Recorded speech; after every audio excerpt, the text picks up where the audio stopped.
kar tako nekritično povzeti in ugraditi v svoje življenje, v svoje razmišljanje? Mislim, da ne. Veste, v modernih časih, v časih, ko nas radio, televizija in drugi mediji zasipajo z razno raznimi informacijami in razno raznimi modernimi razmišljanji, je potrebno biti zelo previden, kam nas vse to skupaj pele. Nekateri so nehali spoštovati življenje, nekateri so nehali spoštovati resnico in zgodovinska dejstva. Potvarjajo, spreminjajo. Nekateri mislijo, da lahko razmišljajo in odločajo za druge, zato ker jih je več. Vse to so stvari, o katerih moramo biti ozaveščeni in se moramo upreti. Čeprav smo v Evropski uniji, imamo svojo državo. In za to svojo državo in svoj narod moramo najprej mi poskrbeti, potem bodo za nas lahko še skrbeli drugi. Spoštovane sodržavljanke in sodržavljani, brate in sestre, kakor vas je poimenoval duhovnik in kakor vas jaz čutim, jaz nikoli nisem imel pretiranega strahu pred tem, da bomo Slovenci poniknili, izginili. Ne, to ne. Vedno sem se pa bal, da bo komu uspelo, da bi nas razdelil. In ta nekdo, ki nas lahko razdeli, ne bo prišel od zunaj. Skozi zgodovino so nas vedno delili tisti, ki so bili med nami.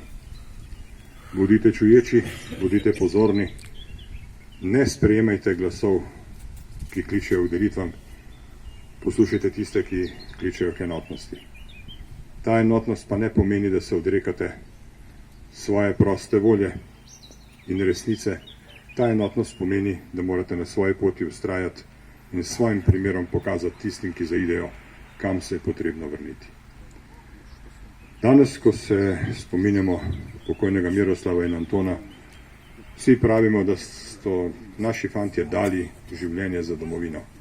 Ni res. Ni res. Tudi jaz sem stal takrat 91. in mi ni na pamet padlo, da bi dal življenje. Jaz sem stal tam zaradi tega, da sem dal svoji domovini moč, pogum in orožje. Tisti, ki življenje izgubijo v vojni, ga niso dali, ampak jim je bilo na silo vzeto. In Slovenci nikoli, ampak res nikoli nismo začenjali vojne. Vedno smo bili v vojne porinjeni. Torej, naši fantje nikoli ne dajejo svojih življenj, ampak so jim na silo vzeta. Z modrostjo je bila ta vojna leta 1991 zmagana tako, da je teklo malo krvi, da je bilo malo žrtev. In z modrostjo se je treba obračati v prihodnost, da se nam ne zgodi kakšna bratomorna vojna ali pa kakšna druga, kjer bi prelivali odveč krvi. Vsak padli borec je odveč. Naša pot v prihodnost je pot miru, sožitja, ljubezni drug do drugega, ampak tudi trdna pot, s katere ne smemo nikoli skreniti. Ostanimo pogumni zato, da poplačamo s tem dolgove tistim, ki so jim bila življenja vzeta zato, da bi mi lahko živeli mirno in v svobodi. Bodimo veseli, kot je rekel monsignor Plut. Imamo vse, česar mnogi narodi, ki jih je veliko več, nimajo in si želijo. Lahko dosežemo še več. Samo za Božjo voljo ostanimo zvesti in enotni. Hvala.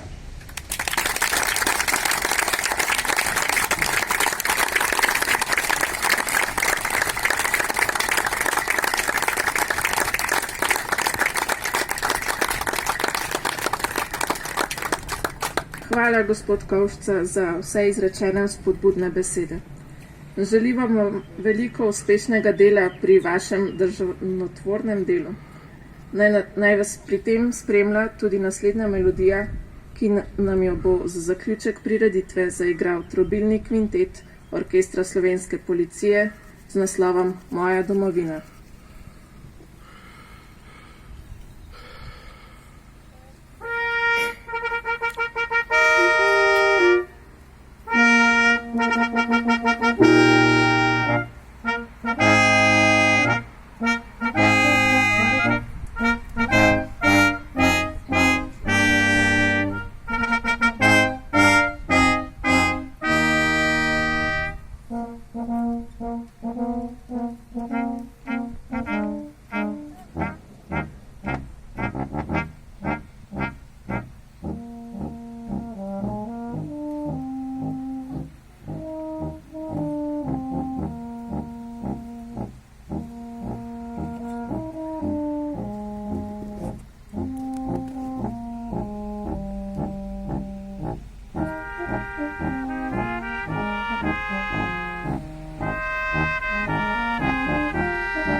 Igor Pirkovič, če ne bi takrat poguma imeli. Če ne bi takrat poguma imeli in src, ki so bila v ritmu zdravljice, morda bi še danes po njej hrepeneli in še bi tičali v gnezdu krivice. Edino sti šli takrat smo naproti in ni bilo vojske in ni bilo sile, ki bi nam prekrižale sanje na poti. Sanje, ki so se takrat nam zgodile. Bili so močnejši, pa niso vzdržali, saj ni bilo sonca na njihovi strani. Imeli so vest, ki je niso oprali, mi pa imeli smo zvezde na dlani. Hvala vam, tistim, ki za domovino življenje ste dali, da mi bi živeli. Le kdo bi razlagal nam zgodovino, če ne bi takrat poguma imeli.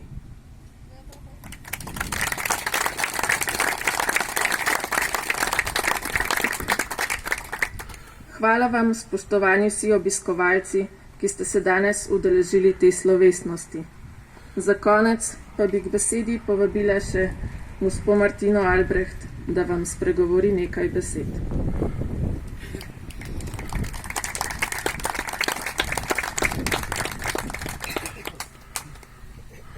Te besede bom izrekla čist kot sestra umrlega v vojni za Slovenijo.